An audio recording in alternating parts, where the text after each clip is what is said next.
Musofir odam birinchi navbatda safarga chiqqan odam ziyoratini maqsadini tayin qilib olish kerak. Ya'ni muvofiq safar bo'lishi kerak, yaxshi safar bo'lishi kerak.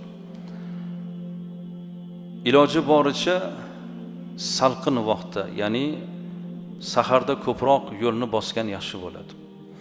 Safarga chiqqan odam ibodat qiladigan joyini, manzilini, vaqtini mo'ljallab chiqish kerak. Xo'p, hozir chiqsak peshinni qayerda o'qiymiz?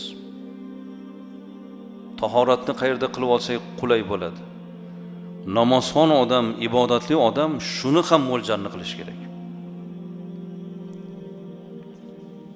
Safarga chiqishda yo'lda adashib qolsangiz, so'raydigan odam bo'lmasa, albatta o'ng tarafni lozim tutish kerak bo'ladi.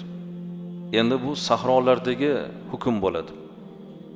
Hozir bu shahar joylarda albatta buni iloji bor, kimdandir biz so'rab topish imkonimiz bor.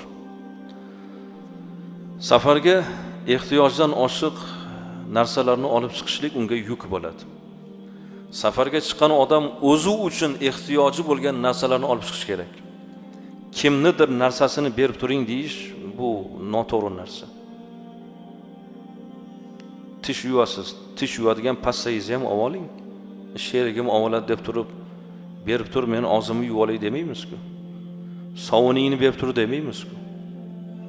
Telefoningni simini berib tur, men quvvatlab olay demaymiz-ku.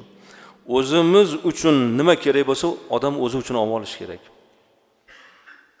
Kimdandir savol so'rab, iltimos qilib so'rashlik bu nomuvofiq narsa azizlar. Safarga qancha ketasiz va qancha xarajat bo'lishi mumkin, shu mablag'ni ham olib olish kerak.